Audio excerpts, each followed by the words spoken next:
It is my pleasure to introduce to you today our speaker, Dr. Westfall. Dr. Westfall has 30 years of child, adolescent, and adult experience in public, private, inpatient, and outpatient settings.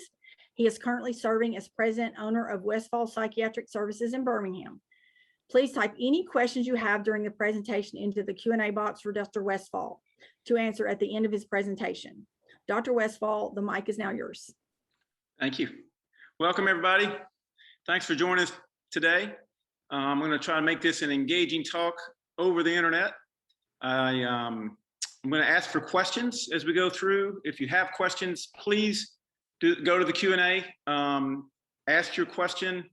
If you like someone's question, do the thumb up so it comes up to the top. I really want this to be somewhat interactive as much as we can.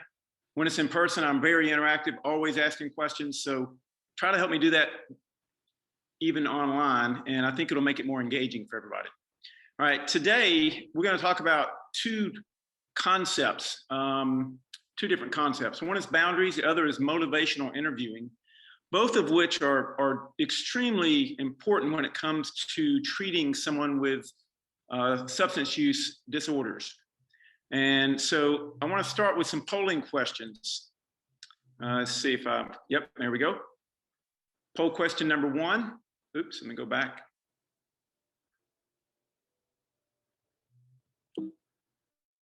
Poll question number 1.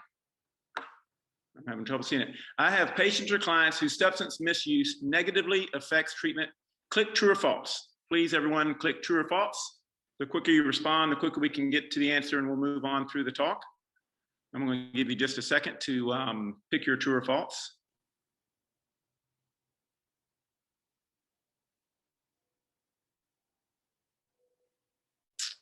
All right, Wendy, how are we looking? Yep, I'm going to share the results. Okay, there we go. True, 84% of you have patients or clients whose substance misuse negatively affects treatment. Not surprising. Glad you're in this talk. That indicates how important it's going to be to understand these concepts. All right, let's move to the next question. Okay. And Wendy, I'm seeing a big black square in front of my questions. Oh, there it is. Yeah, I'm not sure what that's about. I have patients or clients whose outcome could be improved with better compliance. True or false? I have patients or clients whose outcome in their treatment, whatever you're treating them for, could be improved with better compliance. Not just substances, just anything you're taking care of people for. True or false? Give you a couple seconds. Not a trick question.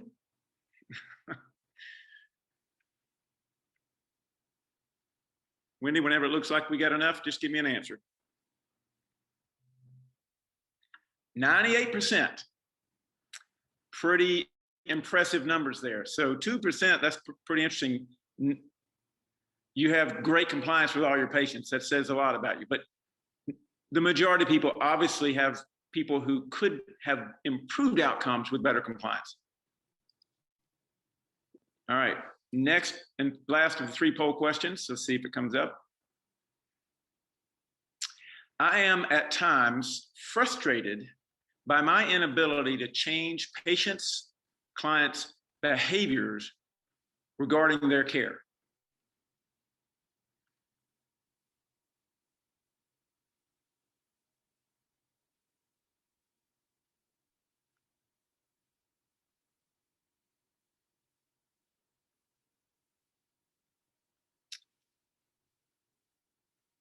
Okay, 80% say I'm at times frustrated by my inability to change patients' clients' behaviors regarding their.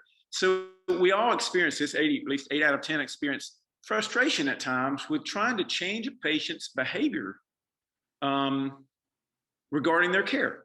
So I think at the end of the talk, you'll have at least some direction of how to improve this behavioral change you are trying to instill. Let's see if that black box goes away when I go to the next slide. Yeah, I thought it would. That was probably apparently there because of the polling questions. All right, if anyone still has trouble seeing the slides, just let them know on the chat part and they'll work on it. Now, before we move into motivational interviewing and boundaries, I want to briefly touch on a talk I gave back in July on the neurobiology of addictions. I'm just going to be very brief on this because this was an hour talk. It could be 2 hours that I gave before. You'll have access to this talk sometime in September. You'll get a notification of when it's up and ready to be seen. And I urge you to see that talk to flow into this talk even more. This talk's going to stand on its own, but I think it'll flow better if you hear the first talk as well. All right, so briefly, what is addictive behavior? I'm going to define it in this talk as when someone has difficulty regulating the wanting and or utilization of something to the detriment of themselves. That's what I'm going to call addiction. And I'm going to make some assumptions based on my last talk. I won't go through explaining all these. These are just some assumptions I want you to take with me. All people have neurocircuitry in their brain that includes a dopaminergic wanting loop. You may have heard of the dopamine pleasure principle. It's been twisted, it's been changed a little bit with scientific understanding. It's really not the pleasure principle, it's the wanting principle. Dopamine circuit seems to trigger wanting of things. Now, if you go to step 2, pleasurable experiences initially give the wanting loop a blueprint or a breadcrumb trail to find the pleasure again. So we can experience pleasure in different areas of our brain, and it will then essentially put a blueprint or a roadmap on the wanting loop, that dopamine wanting loop, so that when you come across something that resembles what brought pleasure before, you're drawn to it. You want it because there's been a trigger that tells your brain, hey, but previously that great brought pleasure, seek it again. This works for things as simple as searching for food and water. If you come across a place where, let's say you're back in the hunter and gatherer days, and you come across a place where you found water before, but you're kind of a nomad, you come back to the same area and you start recognizing some things that's like, wait a minute, over this way was where the water was. So our brain does this to help drive us to the things we need. Pleasurable experiences give this wanting loop a blueprint. All right, the third assumption, addicts, what most people refer to as addicts, pursue their addiction or their wanting, whatever it is they're wanting, even when it's harmful, because their wanting loop is dysregulated, not because they're simply seeking pleasure. And that's an important change in the concept of the dopamine pleasure principle. They are seeking whatever it is that's harming them, let's call it alcohol, even when it's given them difficult outcomes, loss of family, loss of job, DUI, jail time, whatever. Not because they're simply seeking pleasure, like, well, it's so good, I'm going to forego all that stuff. It's because their wanting loop is dysregulated and they're having trouble turning it off, turning off the wanting. I have plenty of patients who've said, I don't experience pleasure with it anymore, but I can't seem to stop using it. This theory, scientific theory, seems to underscore why that common description actually makes sense, neurologically speaking. All right, so I'm going to move beyond this now because that was really a whole nother talk. But I wanted you to understand the way I conceive of substance use and wanting. Actually, I've got one more slide about that now that I think about it. So there are many triggers for this wanting loop that can get this wanting loop triggered. Substances, as we all know, that's what we're here to talk about. But there's other behavioral things that can trigger this wanting loop as well. Gambling, sex, eating, shopping, internet gaming, social media. All of these things can trigger a wanting loop, and people can get involved in these things to a degree where it's no longer helping them and sometimes harmful to them. Some of you may say, social media, wait a minute, are you saying that's an addiction? What I'm saying is that we all have a wanting loop in our brain. And social media has found out a way to bring us back to whatever it is they're wanting us to look at. So if it's, take an app, Facebook, Twitter, whatever, Instagram, they're giving the thumbs up and all the things that give you some affirmation that you're like, yeah, I want to see if I've got a message, or I want to see if I've got a thumbs up. There is a wanting loop that's triggered by these social media apps that bring you back to it. That's the way that the algorithms work. So I'm not going to get too far into that, but there are a lot of things that trigger wanting loops. The reason it's important to understand that all of us have this wanting loop is it helps us interact with someone who's struggling with substance use addiction a little more personally. They're not someone different than you. They're someone like you.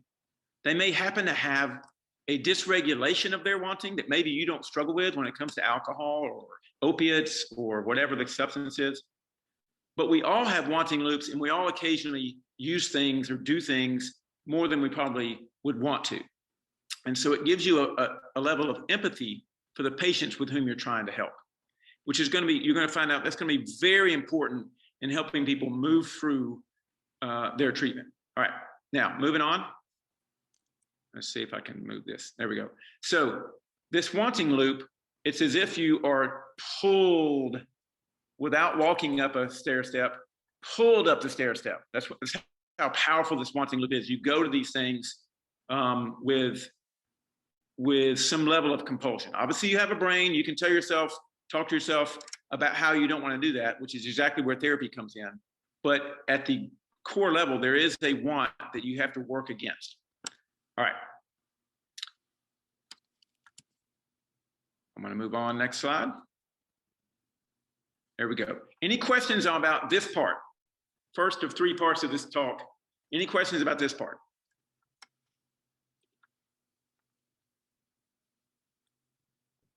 There's a question in the chat. Oh, there's a question in the chat. All right, if you guys can, I'll read it, but if you guys can put your questions in the Q&A, it'll be a little easier. Does this wanting loop work? Is it working with smoking? You betcha. You betcha. Nicotine is one of the most addictive chemicals. What that means is it doesn't cause the severest withdrawal, but it makes people want it for a very long time after you've stopped using it. That's how it's described as one of the most addictive chemicals, not because it causes horrific side effects, or I mean, obviously it does have horrific side effects, but you know, relative to cocaine or opiates, people don't talk about it being so horrible of an addiction. But from a chemical level, it triggers that wanting loop more vigorously and longer than many of the other drugs. So great question. All right, but in the future, any other questions, you can go through the Q&A part of down below instead of the chat part. It'll come straight to me. All right. Next section, boundaries.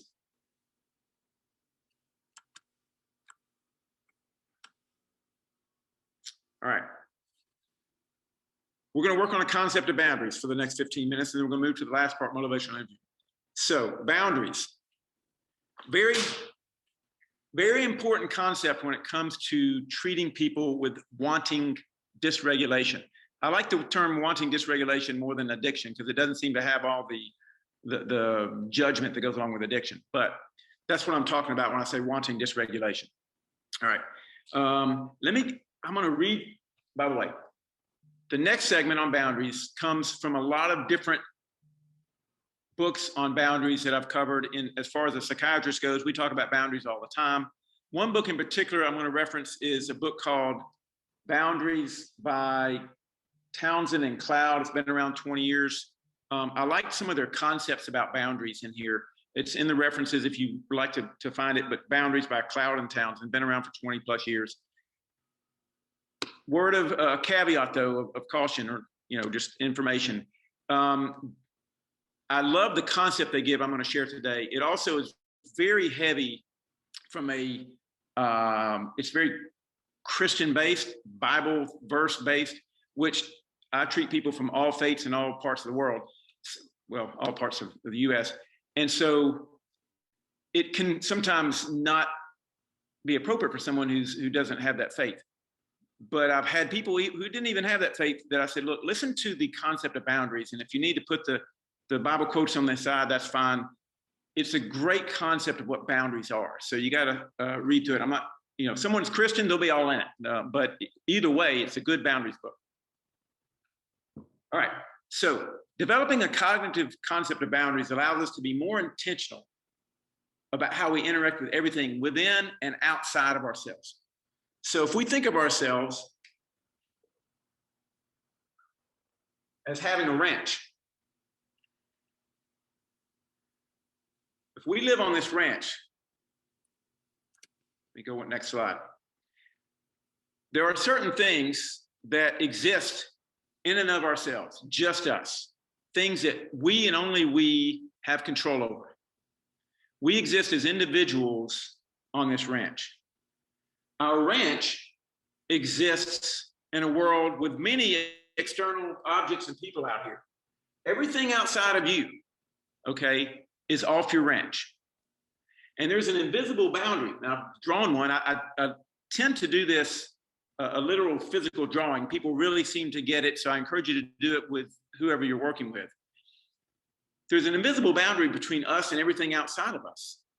How we relate to things inside our ranch and outside our ranch completely affects how we experience our life. The boundary defines what is on our ranch, what we're responsible for. Like, for example, let me give you one. Your attitude.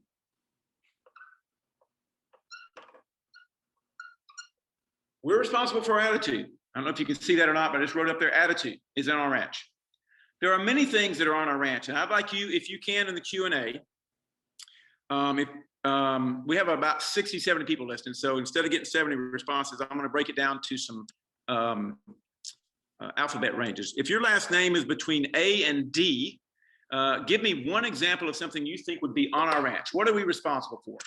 Go to your Q&A part and tell me what you're responsible for. And I am currently not able to see the Q&A part of my presentation. Let's see.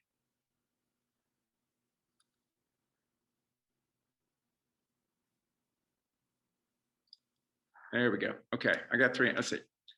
My thoughts. Yes.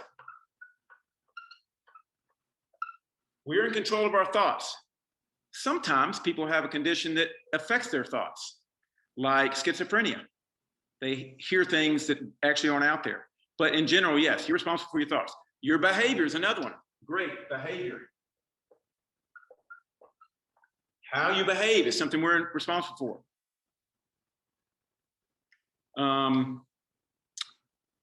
Anything, all right, let me see. How about E through K? If your last name's E through K, give me a couple more thoughts. What else is in this box? Anybody?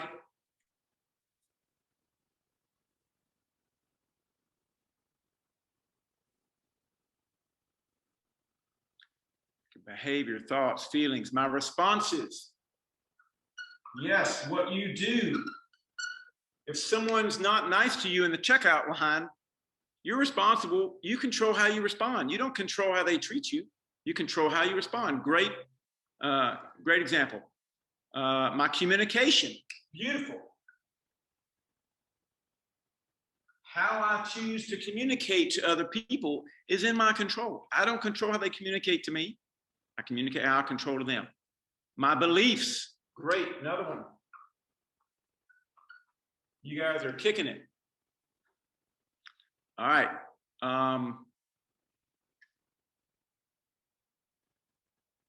What about, let me throw a few more out there. What about my, my desires? Now, we just described that some people have a wanting that's somewhat out of their control. So we have a relative influence over our desires. We certainly can use our outside of our brain, our cognitive part of our brain, to affect what we may be being pulled to or desiring. Great list of things. You guys are right on topic. All right. Let me move to next slide. All right. Now, outside of this bubble are things and objects that we do not control. Other people, we don't control. We, however, can have an influence on other people. So we can relatively control what's inside or on our ranch. We influence what's outside of our ranch. All right, so out here we have influence. not control. When you're dealing with someone who has substance problems, that's a pretty important distinction to recognize. Now, on this ranch, however, there are other things that happen. It's not just us and the outside world. We obviously interact with the outside world. We do that through gates. Okay, I don't know if you can see it or not.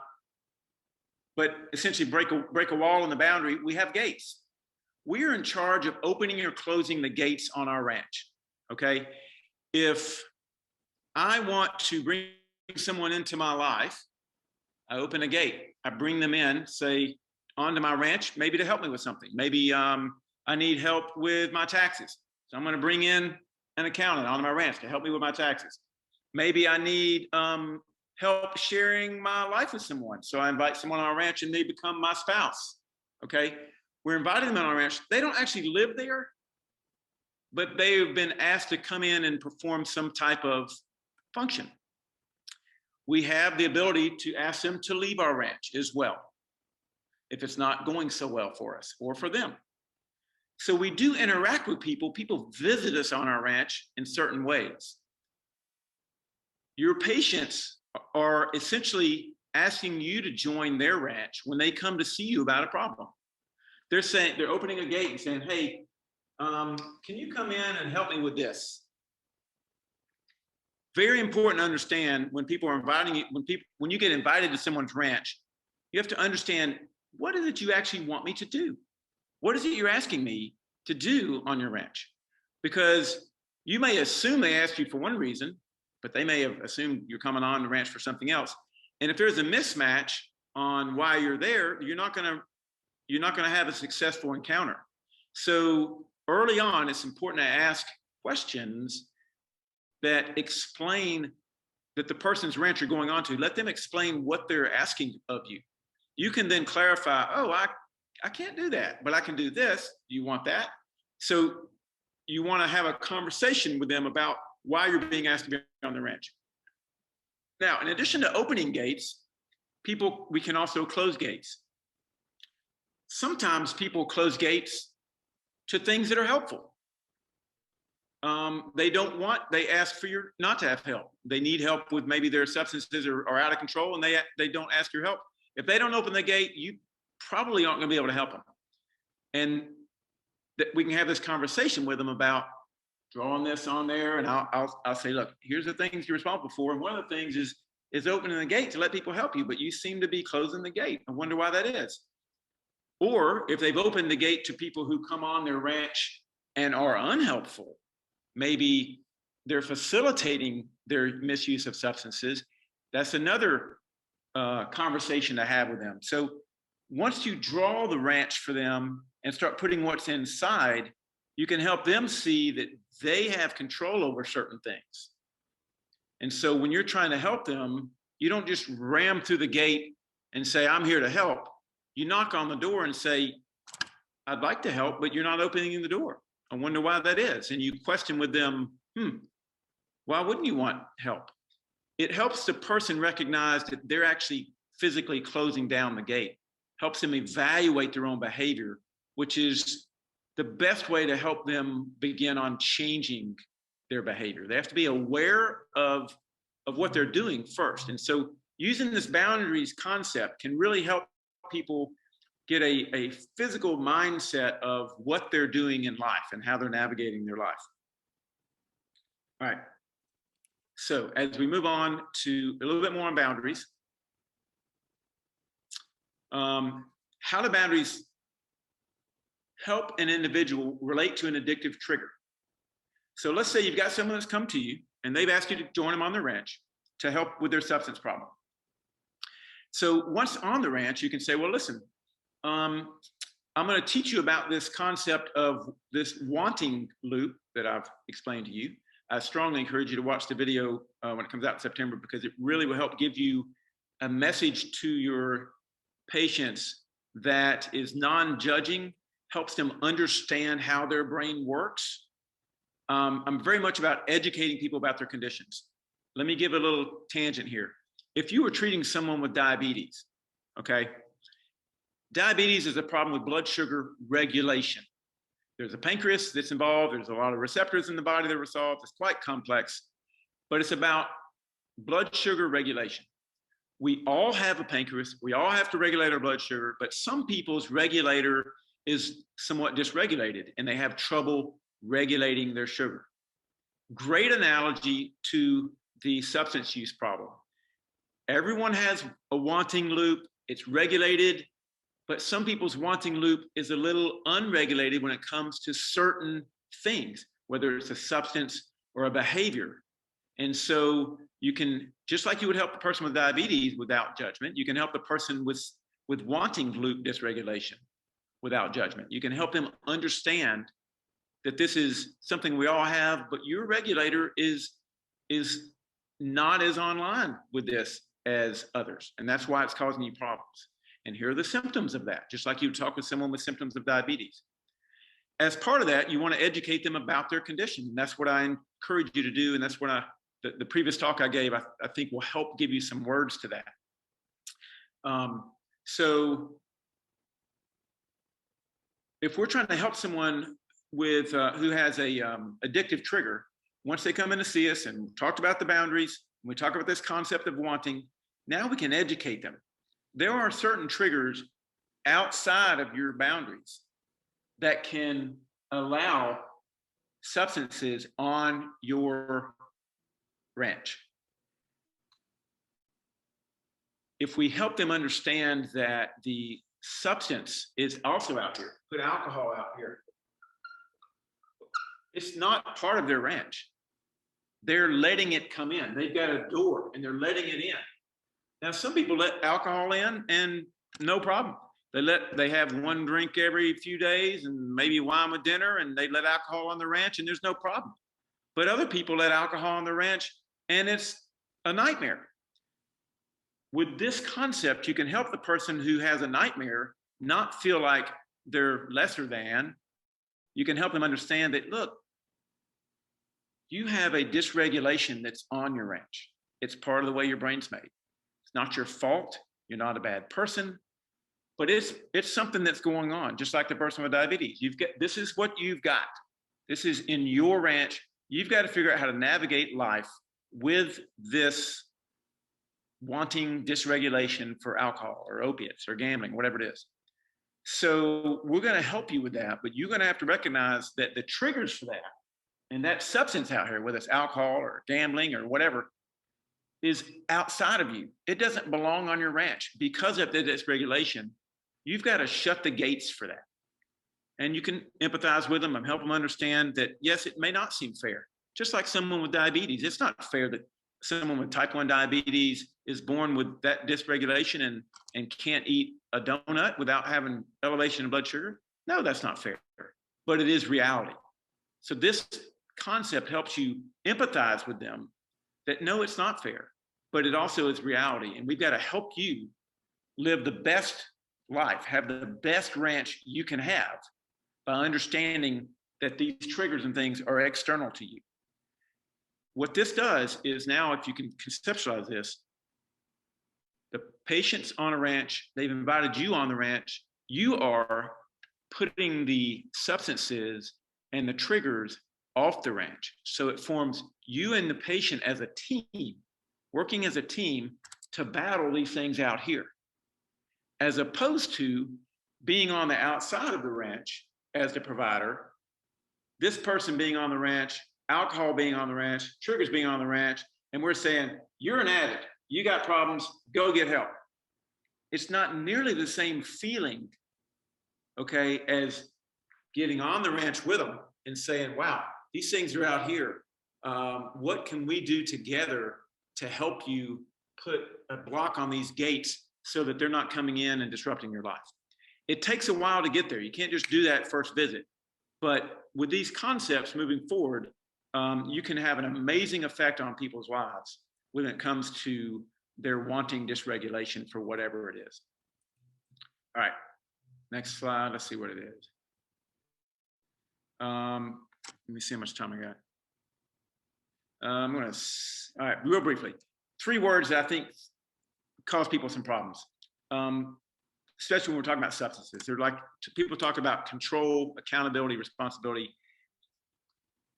Someone may say, well, I can't help it, I lost control. Let's say they're drinking and they do something that is harmful to someone. And they say, well, I was drunk, I lost control. Yes, you did. Yes, you were intoxicated with whatever, and you lost control. The way I help people think through this is I tell them that, when humans choose to ingest something that changes their brain chemistry, we're actually choosing to lose control. Even if you just have one drink, you're choosing to give up on a little bit of the control your brain normally has. It affects the frontal lobe even with one drink. You're choosing to lose control. Many times people choose that and nothing negative happens. But sometimes people choose that and bad things happen. So I tell people, yes, you lost control. But anytime we ingest something, we're choosing to lose control. And society has us be accountable for what we do. Even if we choose to lose control with a substance, we're still accountable for what we do. That's on our ranch, our behaviors. We're still accountable. Even if we let alcohol on the ranch and it causes problems, we're still accountable for what we do. And so that's why, again, I help people to recognize that you're letting something on your ranch that's not helping. In order to take care of that problem, we have to be responsible for our ranch. We have to be responsible and not let that substance on our ranch in the first place, because we know it causes us to lose control. And we're accountable for losing control. So we got to be responsible in how we deal with that substance off of our ranch. Again, it puts the substance off the ranch, puts the person, it empowers them. It essentially directs them that you're the only one who can control this. Now, if someone says, look, I don't have any control over it, I'm out, it's got me whooped, I can't say no. Perfect segue to say, look, what I'm hearing from you is, you can't close the gate to alcohol or opiates or whatever it is. Yeah, that's right, doc. I can't. Well, then I'll tell you what. What you're telling me is you need a lot of help to build the fences around your ranch again. And the best way to do that is by going in for treatment somewhere. Many times patients can work on these things without going into treatment. But if they just say, I don't have control, then that's a great segue to say, well, look, you're responsible for and accountable for what's going on. And you're telling me you have no control over this gate. So let's help you gain some control by putting you into an environment where it's a controlled environment and you can't get access to these things. We'll work on helping you build your boundaries so that the gate is closed better.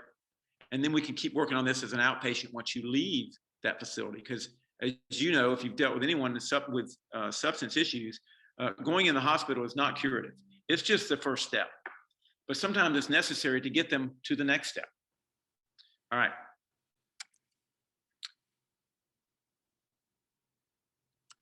In addition to boundaries helping the person with regular in their relationship to triggers and whatnot, it also is helpful in you helping someone with addiction. This boundary concept, when we recognize that we are not in control of what's in this ranch for someone else. When someone comes to our office, we're not in control of the outcome. Okay, we're in influence. Remember, I said if it's outside of your ranch, someone else's ranch walks into your office, you're in a position of influence, not control. Once you recognize this, it helps you be less frustrated, less judgmental, less enabling. You can't do it for them. They help you define what you can control versus what you can't control, which can lower your frustration. If someone comes in your office and they're not doing well, and you've been working really hard at fixing it, it is frustrating, don't get me wrong, but it's not your fault. It's not your responsibility. It's theirs. What you have to say to yourself when you're frustrated is, how can I have the most positive influence? Not how can I fix this? What can I do to have the most positive influence on things that are outside of my control? It'll really help you lower your level of frustration for any condition, no matter what you're treating. When patients come in with diabetes, you have to tell them, look, this is your condition. I'm here to help you. I can't fix it. And I need you on my team to help battle it. And you need me on your team to help battle it. All right. Any questions about boundaries before we move on to motivational interviewing?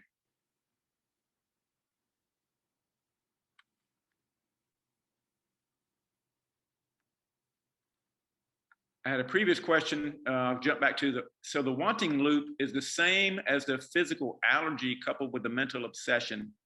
I don't think of this as actual physical allergy to this. It's really just a dysregulation of the wanting loop. People react to a substance differently. An allergy to me is really more an immune response. So because of the physician in me doesn't like that terminology because it's not actually an allergic response.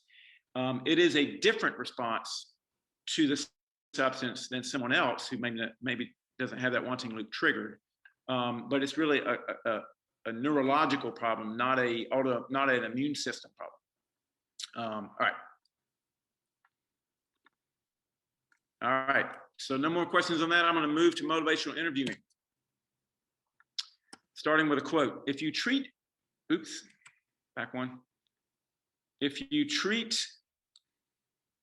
an individual as he is, he will stay as he is.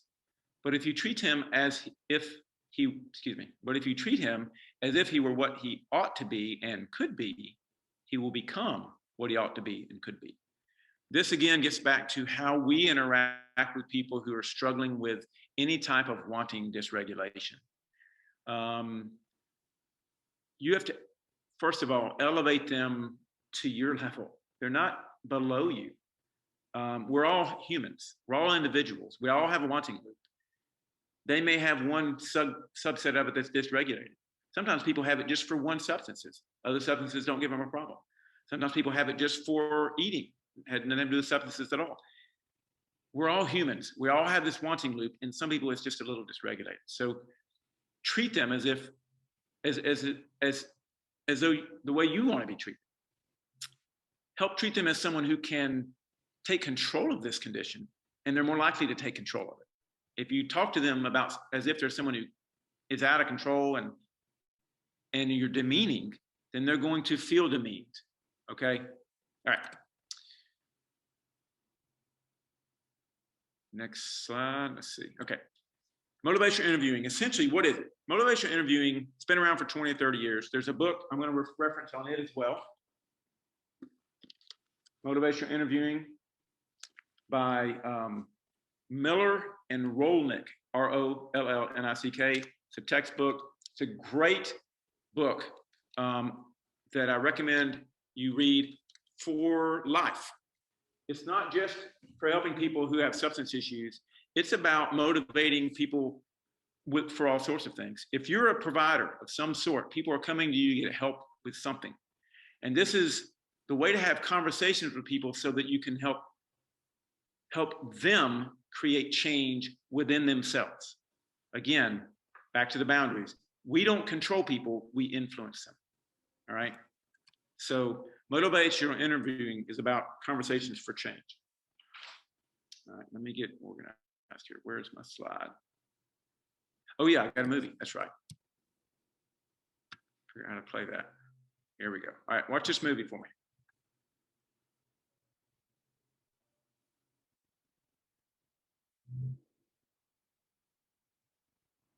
It doesn't seem to be playing.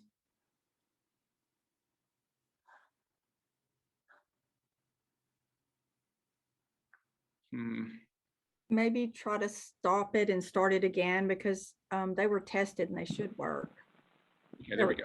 You have seen the role of drive. Thank you. In producing activity. The hungry animal is active.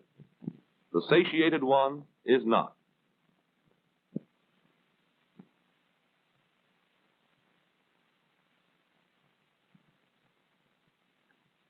The hungry animal learns the response, which is rewarded by the food that reduces his hunger drive.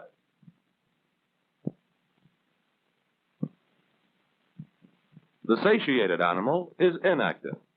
Without hunger, food would not be a reward, even if he got it. Therefore, he does not learn. But when a drive is supplied by giving him a mild electric shock, he suddenly starts responding and quickly learns the response he was making when the shock went off. Motivation and reward are crucial factors in learning. A motivated animal will learn any response which occurs and is promptly followed by a reduction in the strength of the drive. In this way, motivation and reward control learning.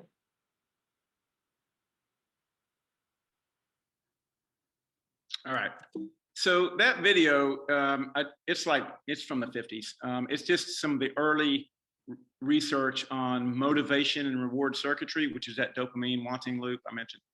I found it interesting, and I wanted to show that as the opening part of motivational interviewing, because what they did, and that was just a summary. It's like a 10-minute video, but essentially, when animals are hungry, they're searching around and they can learn how to feed themselves by punching the lever just by random chance. When they're not hungry, as you can see, they lay around. There's no motivation to learn, so they don't learn. People have to be motivated to change their behavior. That's the bottom line on that video. You have to have motivation to change. Unfortunately, they gave the rat motivation by giving him electrical stimulation. It didn't hurt him, but it certainly woke him up. And so now his motivation was to stop the shock. He wasn't hungry, but he sure didn't want to be shocked anymore. So he learned the same behavior because he was now motivated to stop the shock. Again, just kind of underscoring that people have to be motivated to change, which is an example of why we don't change people. They change themselves. They have to have motivation on their ranch to make a change. If someone comes to see you and wants help, they're asking you to come on their ranch. Motivational interviewing is a way, trying to move on to the next slide now. No, go one more. There we go. Okay. What is motivational interviewing? Sorry, a little slide issue. Back one. Here we go.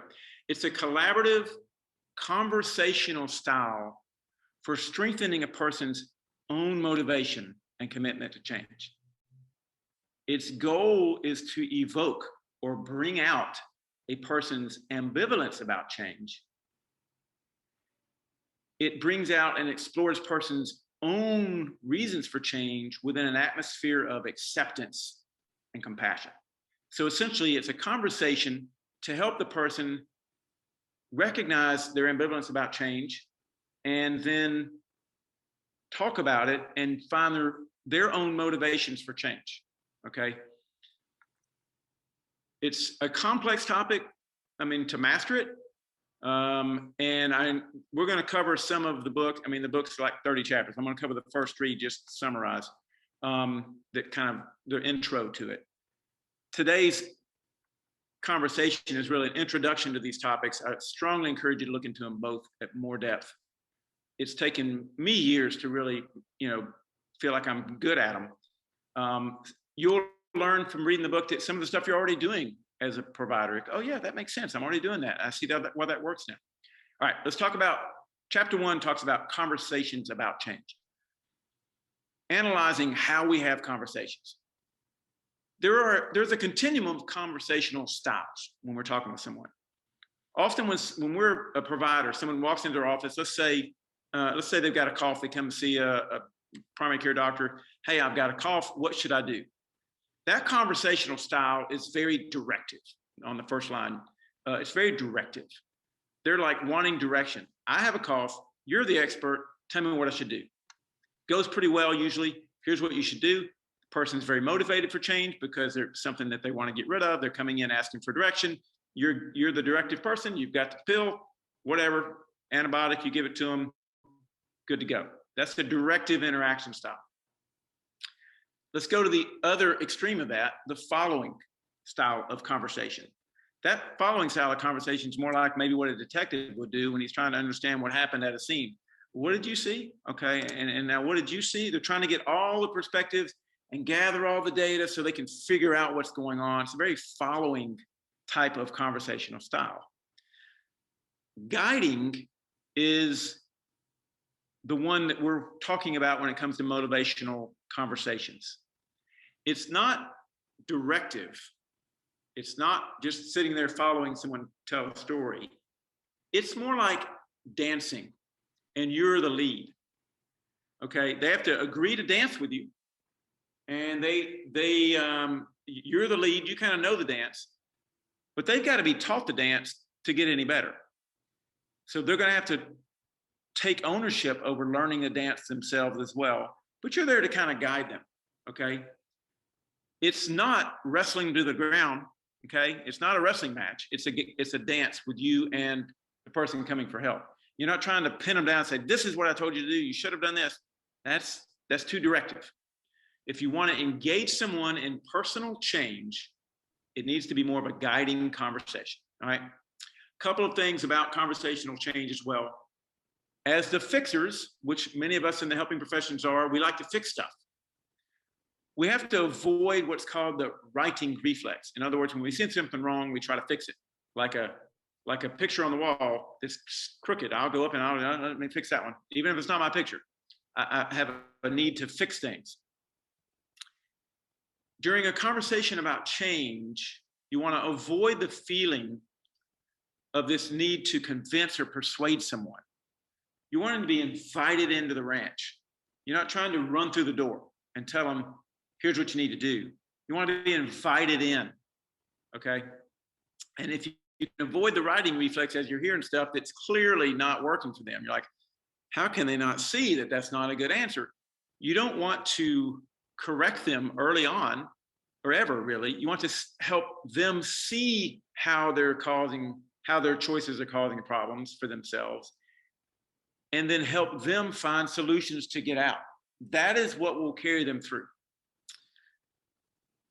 Most people who are having trouble with behavioral change, such as substance use, have ambivalence about it. That means they have mixed feelings about it. If they didn't have ambivalence, if they thought their behavior was terrible and it needed to change, they probably would figure out a way to change it. The reason they haven't been able to change it is there's some ambivalence. They already have pros and cons in their head. Let's say someone who's a smoker, for example. Let's say you've got someone who's got chronic smoking. They're seeing their respiratory doctor, and they have chronic ongoing respiratory problems. They already know in their mind that their smoking's not helping their lungs. Okay, I'm sure that the doctors educate them. They learn about that and just being out in public. They know it's a con. So you telling them it's a con is not necessarily going to give them any new information. What conversations about change would do is help them verbalize the con.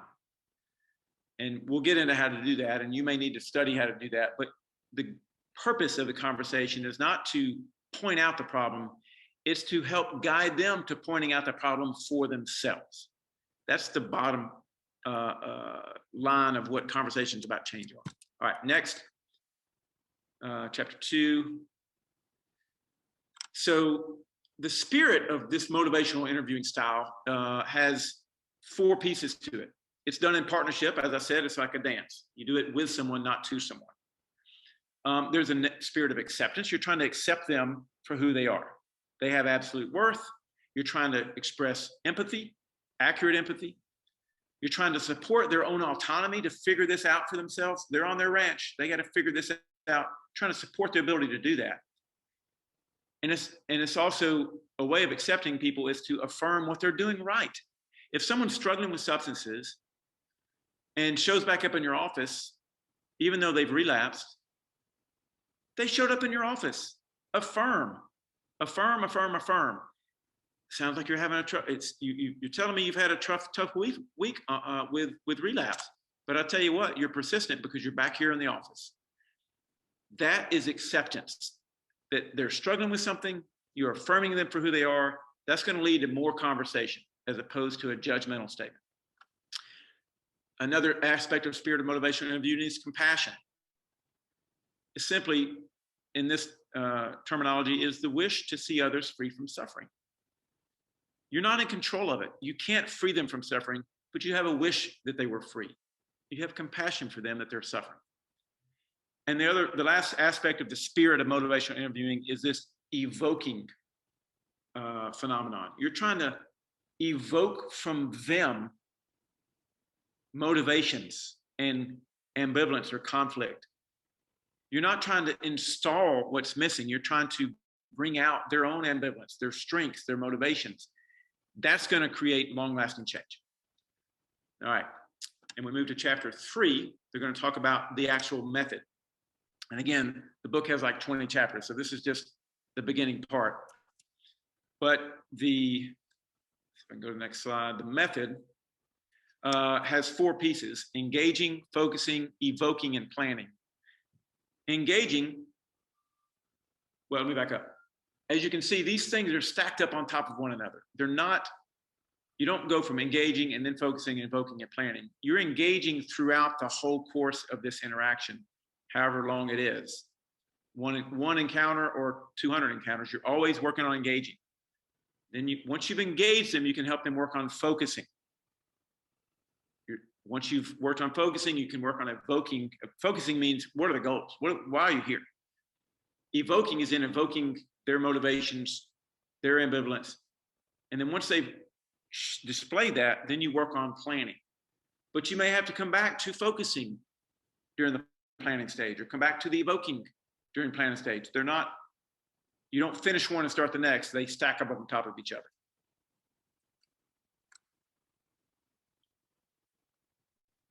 Any questions about motivational interviewing? I've got more slides, but let me stop here. We've got about 5 minutes left. So any questions on just the intro to motivational interviewing? Someone said, what was the name of it? Maybe you mean the book. Motivational Interviewing, Helping People Change by Miller and Rolnick, Rollnick. Any other questions? Okay, I'm going to carry on for just a minute. Past the first intro chapters. When would you use motivational interviewing? Essentially, when the answer is, I'm just going to cut to the chase, is B. When your hope for the client is a yes, and the current goal of the client is a no, you might want to employ motivational interviewing. If your hope for the client and their goal are a yes, that's more directive. If both of you are, oh yeah, that's exactly what I want to do. Tell me how to do it. It's so easy. That's more directive approach. But if you, like, for example, wish they would stop smoking, you hope for them, actually, they would stop smoking, and they have no current goal of that, then that's when motivational interviewing can come into play. You're trying to help evoke from them ambivalences about this choice. And they're there, trust me. And then help them derive their own motivation. Next slide.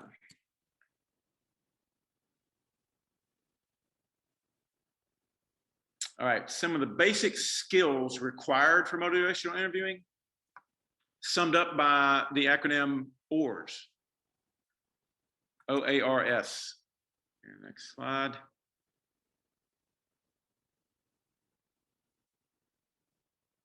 Open-ended questions. O is for open-ended questions. A is for affirmation. I'm just going to go through these quickly. A is for affirmation. R is for reflective listening. And S is for summarizing. So let me go over those again. Open questions. If you're trying to engage someone in conversation about something they're not sure they want to change, start with open questions. How do you feel about that if they come in with a cough? As opposed to saying, what are your coughs due to your smoking? Why are you still smoking? That's not going to engage them in conversation. So how are you feeling about the cough? You want them to express essentially more motivations. If someone comes in with a complaint, the first thing in my mind is that is a motivation. Just like the rat in the video that was getting shocked, he had a complaint. I'm getting shocked. I don't want to be shocked anymore.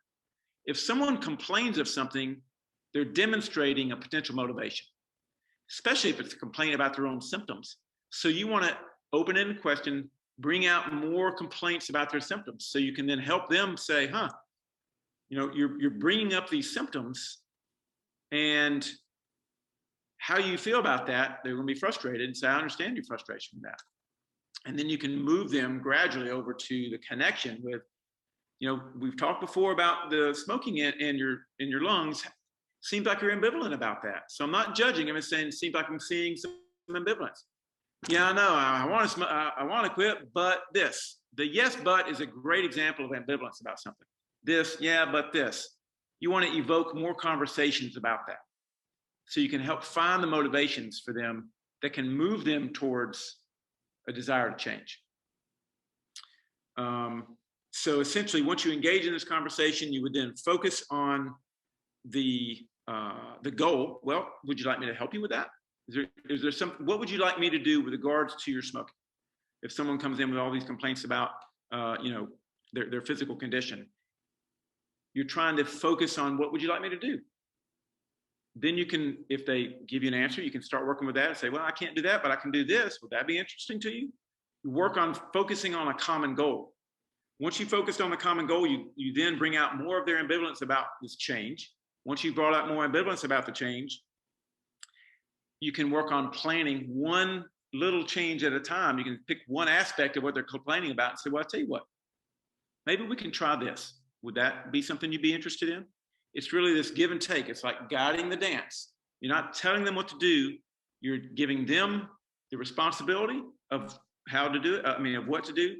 You're just giving them some tools with which to do it. Sorry. All right. That is the last part of the talk. I think we're out of time. It's 1:59. Thank you for listening. Please read up more on these topics. And I think you'll find that you're less frustrated with your patients for all sorts of reasons. Their care will move forward better because they're motivated for their own change. We hope to see you again at our upcoming webinars. Thank you all for participating in today's webinar.